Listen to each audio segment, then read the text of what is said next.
Hi friends, Baakiyalakshmi serial next பிரேம்போ என்ன மாதிரியான ட்விஸ்ட் ஆக்க போகுதுன்னு பார்க்கலாம். ரொம்பவே கோபத்தில் வந்து கோபி கண்ணத்திலே பலர்னு ஒன்று விடுறாங்க. நம்மளுடைய பாக்கியா, உனக்கு எவ்வளோ தைரியம் இருந்தா இப்படிப்பட்ட கேவலமான வேலையை செஞ்சிருப்பேன், என்னடா நினச்சிட்டு இப்படியெல்லாம் பண்ணியிருக்கேன்னு சொல்லிட்டு ரொம்பவே கோவப்படுறாங்க. உடனே அங்கே நம்ம ராதிகா வராங்க. உன் புருஷன் இப்படிப்பட்ட கேவலமான வேலை பண்ணியிருக்கான், இது கூட உனக்கு தெரியாதான்னு சொல்லி கேட்குறாங்க. இங்கே பாருங்க பாக்கியா, இதுக்கும் எனக்கும் எந்த சம்மதமும் கிடையாது. கோபி இப்படி ஒரு விஷயத்தை செய்யறேன்னு சொன்னதுமே நான் வந்து வேண்டாம், தேவையில்லாத வேலை செய்ய வேண்டாம் தான் நான் அவனுக்கு சொன்னேன். அவர் வந்து இப்படி பண்ணுவாரு நான் நினைச்சு பார்க்கல நல்லா சொல்லி ரொம்பவே வருத்தப்பட்டு வந்து பேசிட்டு இருக்காங்க.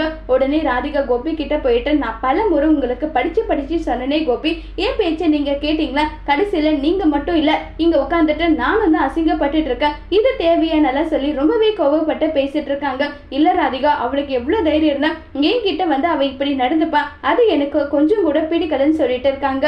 அவ வந்து பேசுறாங்கன்னா அது கண்டிப்பா வந்து அவங்களுக்கு பேசுறதுக்கான உரிமை இருக்கு, அதனாலதான் அவங்க வந்து பேசுறாங்க. உங்களுக்கு பேசுறதுக்கு எந்த உரிமையும் கிடையாது கோபி, நீங்க பேசவே கூடாதுனால சொல்லி ரொம்பவே கோபப்பட்டு வந்து பேசிட்டு இருக்காங்க. இதை கேட்டதுமே வந்து பயங்கர டென்ஷன்ல வந்து என்ன முடிவு எடுக்கிறதுன்னு தெரியாம ராதிகா அப்படி என்ன முடிவு எடுக்க போறாங்க. கோபிக்கு அது சரியான பாடமா இருக்குமா இல்லையாங்கிறத வரப்போற எபிசோட்ல வெயிட் பண்ணி பார்க்கலாம். தேங்க்யூ.